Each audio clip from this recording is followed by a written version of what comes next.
ഇതൊക്കെ കൊറേ ഞാൻ ചെയ്തതാ, അപ്പോഴാ നിനക്കൊരു എല്ല് കൂടിയത്. അതല്ലെങ്കിലും ജയിലിനകത്ത് അതൊരു രീതിയാ. കയ്യൂക്കുള്ളവര് കാര്യക്കാര്. നീ ഇപ്പൊ കയ്യൂക്കുള്ളവളായി, അതുകൊണ്ട് ഞാൻ നിന്റെ അടിമയായി. അപ്പോഴേ നാളെ ഞാൻ പോവും പരോളില്. പിന്നെ 2 ആഴ്ച കഴിഞ്ഞേ വരത്തുള്ളൂ. ഹോ, രക്ഷപ്പെട്ടു. ഇവളെ പുറത്തു വെച്ച് ആരെങ്കിലും തല്ലി കൊന്നാ മതിയായിരുന്നു. എന്താ ആലോചിച്ചെന്ന് എനിക്ക് മനസ്സിലായി. അയ്യോ, ഞാൻ അങ്ങനെയൊക്കെ ആലോചിക്കോ? നീ അങ്ങനെയൊക്കെ ആലോചിക്കും. എന്തായാലും തിരിച്ചു വരരുതെന്ന എന്റെ ആഗ്രഹം. പക്ഷേ അത് നടക്കത്തില്ലല്ലോ. പുറത്തു പോയിട്ട് കാമുകനെ കാണോ? ഒന്നിച്ച് കഴിയും അവനായിട്ട്. അവരുമായിട്ടുള്ള എന്റെ നിമിഷങ്ങളെല്ലാം എന്നെ സംബന്ധിച്ചിടത്തോളം വിലപ്പെട്ടതാ. അതൊക്കെ എന്നും ഞാൻ ഓർത്തു വെക്കുന്ന കൂട്ടത്തിലാ. അവനെ കെട്ടിയതുകൊണ്ട് വലിയ പ്രയോജനമൊന്നും ഇല്ലല്ലോ കൊച്ചേ, ദുരിതമല്ലാതെ. അവന്റെ ഓരോരോ വാർത്തകൾ നിത്യേന ടിവി കാണുന്നതല്ലേ. പോലീസിന്റെ കൈ കിട്ടിയ തൂക്കുകയർ ഉറപ്പാ. ഇനി ഇങ്ങനെ സംസാരിച്ചിട്ടുണ്ടല്ലോ ചവിട്ടി കൂട്ടി ഞാൻ. അയ്യോ, ഞാൻ പറയുന്ന പോലെ ഒന്നും സംഭവിക്കാതിരിക്കട്ടെ. പക്ഷേ വിധിയെ തടുക്കാൻ ആർക്കും പറ്റത്തില്ലല്ലോ. അവൻ അങ്ങനെ ഒന്നും പോവില്ല. ഇവിടെ ചില ദൗത്യം ഏറ്റെടുത്തോണ്ടാ വന്നിരിക്കുന്നത്. അത് കഴിഞ്ഞ് അവൻ തമിഴ്നാട്ടിലേക്ക് കിടക്കും. അവിടെ എത്തിക്കഴിഞ്ഞാൽ പിന്നെ ആർക്കും അവനൊന്നും ചെയ്യാൻ പറ്റില്ല. നിനക്ക് വലിയ പ്രായമൊന്നും ആയില്ലല്ലോ കൊച്ചേ. കുറച്ചൊക്കെ കഴിയുമ്പോ ഇതൊന്നും വേണ്ടായിരുന്നു തോന്നും. അപ്പ വിഷമിക്കരുത്. ഒരിക്കലും തോന്നില്ല. ഇപ്പൊ ആണൊരുത്തനെ സ്നേഹിച്ചതിന്റെ സംതൃപ്തിയുണ്ട് എനിക്ക്. ആ, അതുകൊണ്ട് വീട്ടുകാരും നാട്ടുകാരും ഒക്കെ ശത്രുക്കളായില്ലേ. ഇനി ഞാനൊന്നും പറയുന്നില്ല. പറഞ്ഞാ നീ എന്നെ ചവിട്ടുമല്ലോ. അവരുടെ കല്യാണം നടത്താൻ എന്താ സാർ ഇത്ര തിടുക്കം കാണിച്ചേ? എടാ, അത് വേണോടാ. നീ കണ്ടില്ലേ കാട്ടിലൊരുത്തം ചെന്നപ്പോ അമലുവിന്റെ മനസ്സ് മാറിയത്? അങ്ങനൊന്നും സംഭവിക്കില്ല. എങ്കിലും അവിടെ ചെന്നു കഴിഞ്ഞാൽ ഉടൻ തന്നെ മലദൈവങ്ങളുടെ മുന്നിൽ വെച്ച് മാലയിട്ട് കൊന്നിക്കണം. അതിന് മുന്നോടിയായിട്ട് ഇതങ്ങ് നടത്തി വെച്ചതേ ഉള്ളൂ. വേലു, ഞാൻ യാത്രയൊക്കെ വരണോ? അയ്യോ, അതിന്റെ ഒന്നും ആവശ്യമില്ല സാറേ. വേലു ഉൾപ്പെടെ ഞങ്ങൾ 3 ആളും ഉണ്ടല്ലോ. വേലു എല്ലാ മാസവും നാട്ടില് തേൻ വിൽക്കാൻ വന്നിട്ട് പോകുന്നതല്ലേ. അപ്പൊ വേലു അവിടെ ചെന്ന് കഴിഞ്ഞാൽ ഉടൻ തന്നെ മാലയുടെ ചടങ്ങിനുള്ള ഡേറ്റ് ഒക്കെ എടുപ്പിക്കുമല്ലോ. അത് ഞങ്ങളെ അറിയിക്കില്ലേ? 2 ദിവസം മുന്നേ ഞങ്ങൾ എല്ലാവരും അങ്ങോട്ട് വരാം. ദിലീപേ, നമുക്കേ അവിടെ എല്ലാവർക്കും ഒരു ഗസ്റ്റ് ഹൗസ് ബുക്ക് ചെയ്യാം. അത് നിങ്ങൾക്ക് നല്ലൊരു ട്രിപ്പ് ആയിരിക്കും. കാർത്തു അതിനെ കുറിച്ച് പറഞ്ഞപ്പോ തന്നെ എനിക്ക് ത്രില്ലായി. 2-3 ദിവസം ആക്കണ്ട അല്ലേ കാർത്തു? എല്ലാം ദിലേട്ടന്റെ ഇഷ്ടം. എന്നാ പിന്നെ പോയിട്ട് വരട്ടെ സാറേ. എടാ വേലു, കാർഡ് മടുക്കുന്ന സമയം നീ പറഞ്ഞാ മതി. നിങ്ങൾ 2 ആൾക്കും ഇവിടെ വീട് റെഡിയാ, ഒപ്പം ജോലിയും. ഞങ്ങൾക്ക് കാട് ഒരിക്കലും മടുക്കില്ല സാറേ. ജീവിക്കാൻ നാടിനേക്കാൾ നല്ലത് കാടാ സാറേ. അത് ഞങ്ങൾക്ക് ഞങ്ങളുടെ അനുഭവത്തിൽ നിന്ന് അറിയാം. അവിടെ കുറച്ച് ആൾക്കാരേ ഉള്ളൂ. ഉള്ളവരൊക്കെ ആത്മാർത്ഥതയുള്ളവരാ, സ്നേഹമുള്ളവരാ. അതുകൊണ്ടാ ദിലേട്ടൻ പറഞ്ഞത് കുറച്ച് ദിവസം ഞങ്ങൾ അവിടെ താമസിക്കുന്നുണ്ടെന്ന്. എത്ര നാൾ വേണമെങ്കിലും താമസിച്ചോളൂ. അവിടെ വന്നു കഴിഞ്ഞാൽ പിന്നെ തിരിച്ചു വരാൻ തോന്നത്തില്ല. ഒന്ന് നിന്നെ, ഞാൻ അമലോന് കൊടുക്കാൻ വേണ്ടി ഒരു സമ്മാനം കരുതിയിരുന്നു. മഴ പിടിച്ചു. ഇതൊന്നും വേണ്ടായിരുന്നു സാറമ്മേ. ഇതൊന്നും അല്ല, ഇവക്ക് ഇനി ഒരുപാട് സമ്മാനങ്ങൾ കൊടുക്കണമെന്നുണ്ട്. കാട്ടിലെ കല്യാണമൊക്കെ കഴിഞ്ഞിട്ട് വരട്ടെ. അത് കഴിഞ്ഞ് നല്ലൊരു റിസപ്ഷൻ ഇവർക്ക് അറേഞ്ച് ചെയ്യാം. അന്ന് കൊടുക്കാനുള്ള സമ്മാനമൊക്കെ കൊടുക്കാം. പിന്നെ ഇവിടെ കുറച്ചുകാലം താമസിച്ചുള്ളൂവെങ്കിലും ഇവിടുത്തെ കാര്യങ്ങളൊന്നും മറക്കാൻ പറ്റില്ല സാറേ. ശരിയോ? സത്യം പറഞ്ഞു പോകാൻ തോന്നുന്നില്ല. എന്നാ പിന്നെ കുറച്ച് ദിവസം കൂടി താമസിച്ചിട്ട് പോയാൽ പോരായിരുന്നു. അയ്യോ, അവിടെ എല്ലാരും കാത്തിരിക്കല്ലേ. അച്ഛൻ മരിച്ച ശേഷം അധിക ദിവസം മോൾ അവിടെ നിന്നിട്ടില്ലല്ലോ. ഒരേ കണക്കിന് അവിടെ നിന്ന് ഇങ്ങോട്ട് പോകുന്നത് നന്നായി. അതുകൊണ്ടാ മോളുടെ മുഖം വീണ്ടും ഒന്ന് തെളിഞ്ഞത്. സാറേ, പേടിക്കാനൊന്നുമില്ല. അവന്റെ ശല്യമൊന്നും ഉണ്ടാവില്ല എന്ന് ഉറപ്പൊന്നും ഞങ്ങൾക്കില്ല. പക്ഷെ പേടിയില്ല. സാറേ, ഇവിടെ എന്തെങ്കിലും കുഴപ്പമുണ്ടെങ്കിൽ വിളിക്കണേ സാറേ. ഞാൻ ഓടി എത്തിക്കോളാം. എടാ, അതൊക്കെ ഞാൻ നോക്കിക്കോളാം. എന്നാ ഞാനിവരെ പുഴക്കല്ലാക്കിട്ട് വരാം. കയറിക്കോ കല്യാണി, കയറി. അപ്പോഴേ വാർഡൻ ഉടനെ വരും എന്നെ കൂട്ടിക്കൊണ്ടുപോവാൻ. ഞാനിവിടെ വന്നപ്പോഴുള്ള അതേ രീതിയിലാണല്ലോ തിരിച്ചു പോകുന്നത്. വന്നതിനേക്കാൾ കുറച്ചുകൂടെ നന്നായിട്ടുണ്ട്.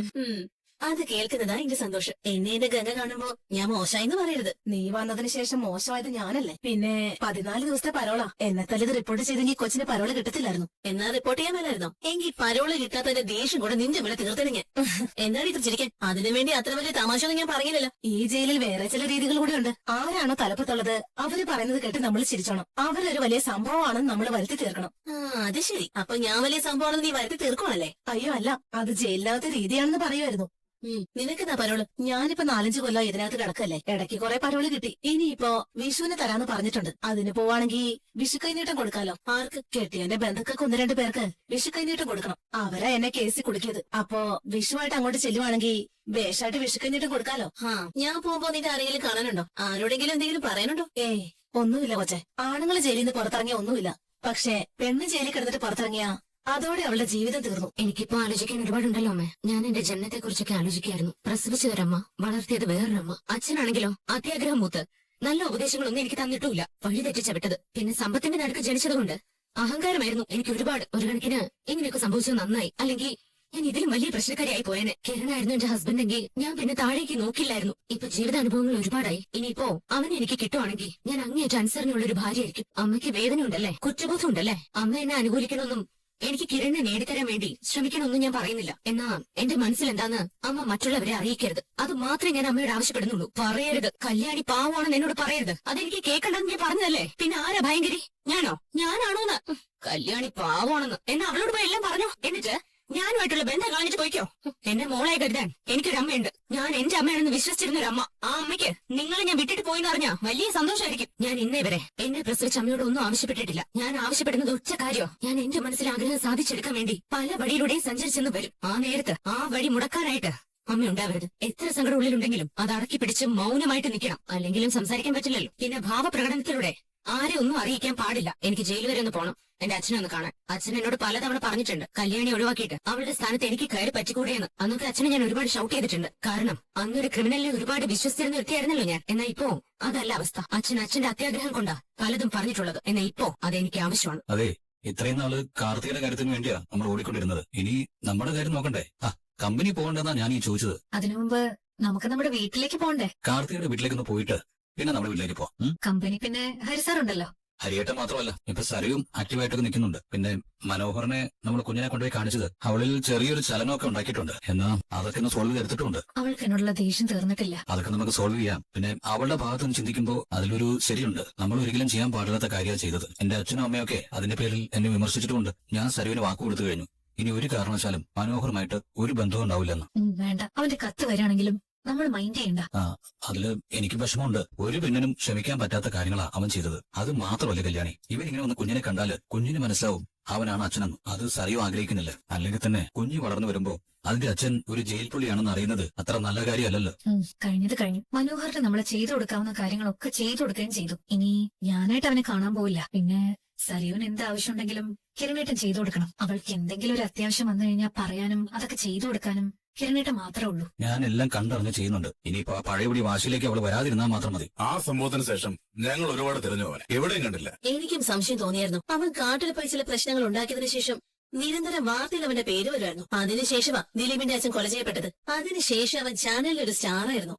എന്നാൽ കുറച്ചു ദിവസം മുൻപ് അത്തരം വാർത്തകളൊക്കെ നനച്ചു. ഗംഗാപ്രസാദിനെ പിടികിട്ട പുള്ളിയായിട്ട് പോലീസ് തള്ളി. അവനൊന്നും സംഭവിച്ചില്ലെങ്കിൽ അവൻ നമ്മളെ വിളിക്കേണ്ടതാ. ഉറപ്പായിട്ടും. അപ്പൊ അവൻ എന്തോ സംഭവിച്ചിട്ടുണ്ട്. അവൻ ജീവിതത്തിൽ ഭയന്നിരുന്ന കിരണന് മാത്രം. അവൻ ഉൾപ്പെടെ അവന്റെ മരണം ആഗ്രഹിക്കുന്നവരുടെ മുന്നിലേക്ക് അവൻ പോയത്. അന്ന് അവൻ എന്തെങ്കിലും സംഭവിച്ചിട്ടുണ്ടെങ്കിൽ ഇരുചവി അറിയാതെ അവനെ മറവ് ചെയ്ത് കാണും. അങ്ങനെ ഒരു വിധി അവനുണ്ടായിട്ടുണ്ടെങ്കിൽ അത് ചെയ്തവര് നിയമത്തിന്റെ മുന്നിൽ വരണം. പോലീസുകാർ പോലും ഒരു എൻകൗണ്ടറിൽ അവനെ കൊല്ലണമെന്ന് ആഗ്രഹിക്കുന്ന കൂട്ടത്തിലുള്ളവരാ. അതുകൊണ്ട് ഇനി അവനെ പറ്റി ഒരു അന്വേഷണം നടക്കൂ.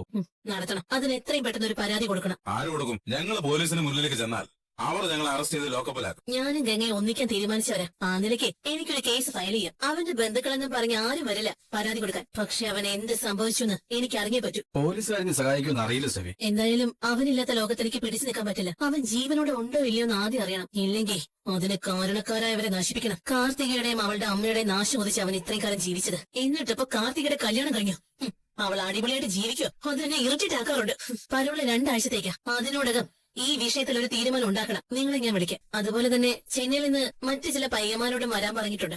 അവനൊരു കൊടും ക്രിമിനലാണെന്ന് കരുതി എഴുതി തള്ളേണ്ട കേസല്ല ഇത്. കാർത്തികയുടെ കല്യാണം അവൻ ജീവിച്ചിരിക്കുമ്പോ എന്തായാലും നടക്കില്ല. അങ്ങനെയെങ്കിൽ അവൻ കല്യാണ സമയത്ത് കതിർ മണ്ഡപത്തിനകത്തേക്ക് എത്തിയിട്ടുണ്ടാകും. അവിടെ വെച്ച് അവനെ ആരോ എന്തോ ചെയ്തിട്ടുണ്ട്. നിന്നെ കുറിച്ച് എപ്പോഴും അവൻ പറയാറ്. അവൻ എന്നെ മറക്കാൻ പറ്റില്ല. കാരണം അവനിപ്പം കൂട്ടുകൂടിയിലായിരുന്നെങ്കിലും എനിക്ക് വേണമെങ്കിൽ ജീവിക്കുമായിരുന്നു.